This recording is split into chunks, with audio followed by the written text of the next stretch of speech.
Halo, Assalamualaikum warahmatullahi wabarakatuh. Pada kesempatan kali ini saya akan memperkenalkan tentang media pembelajaran yang telah saya buat, yaitu pop-up book tentang reproduksi bakteri. Ini adalah media pembelajaran sederhana saya untuk memenuhi tugas saya sebagai mahasiswa program studi pendidikan biologi, yaitu pada mata kuliah media pembelajaran semester 3. Baiklah, untuk mengawalinya, saya akan memperkenalkan tentang bakteri. Istilah bakteri berasal dari bahasa Yunani, yaitu bakterion yang mempunyai arti tongkat atau batang. Pada saat sekarang ini, istilah ini digunakan untuk menyebut sekelompok mikroorganisme yang memiliki satu sel saja, tidak berklorofil, berkembang biak dengan pembelahan diri, serta dengan bentuk kecilnya yang hanya bisa dilihat oleh alat bantu atau mikroskop. Di sini saya sajikan bentuk bakteri beserta bagian-bagiannya. Seperti yang kita ketahui, reproduksi bakteri terbagi menjadi dua, yaitu reproduksi seksual dan reproduksi aseksual. Yang pertama yaitu reproduksi seksual. Reproduksi seksual pada bakteri adalah proses seksual secara meiosis dan fertilisasi menggabungkan DNA dari dua individu ke dalam satu zigot. Reproduksi seksual terbagi menjadi tiga, yaitu konjugasi, transformasi, dan transduksi. Baiklah, saya akan jelaskan satu persatu. Pertama, yaitu konjugasi. Proses konjugasi adalah transfer langsung materi genetik antara dua sel bakteri yang berhubungan sementara dengan dijembatani oleh pilih seks yang dimiliki oleh sel pendonor. Bisa kita lihat di sini. Pilih seks adalah ini dia. Nah, ini dimiliki oleh sel pendonor yang akan mendonorkan materi genetiknya ke sel penerima donor.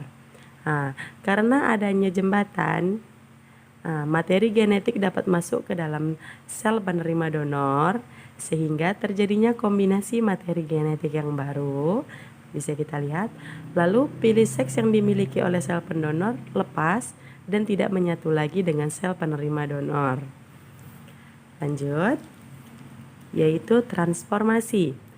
Proses transformasi adalah perpindahan sebagian DNA ke satu sel bakteri yang lainnya yang pada akhirnya akan berikatan dengan DNA dan memasukkan DNA tersebut ke dalam sel sehingga terjadi kombinasi materi genetik yang baru.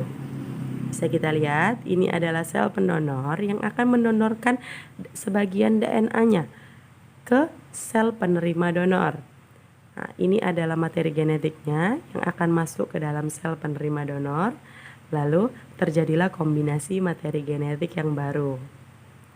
Selanjutnya yaitu transduksi. Proses transduksi adalah perpindahan materi genetik dari satu sel bakteri ke bakteri yang lainnya dengan bantuan bakteriofag atau virus yang menginfeksi bakteri.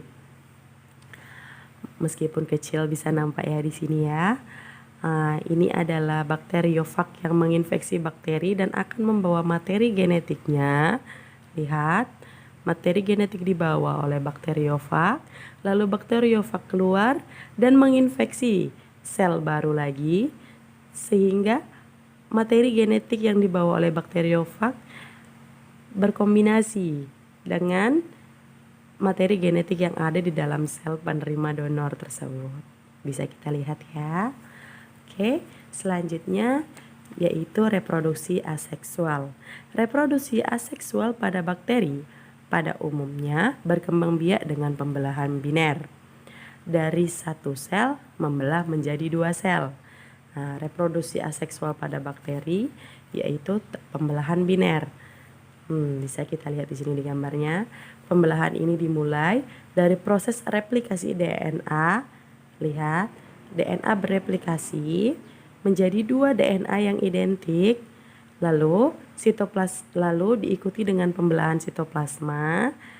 Dan pada akhirnya terbentuknya dinding sel pembatas antara kedua sel tersebut sehingga menghasilkan dua sel bakteri yang memiliki sifat yang sama dengan bakteri induknya. Baiklah, terima kasih atas perhatiannya. Mohon maaf karena kondisi kesehatan saya sedang tidak baik sehingga suara saya mungkin kurang jelas didengar. Terima kasih atas perhatiannya. Mohon maaf atas segala kesalahannya. Wassalamualaikum warahmatullahi wabarakatuh.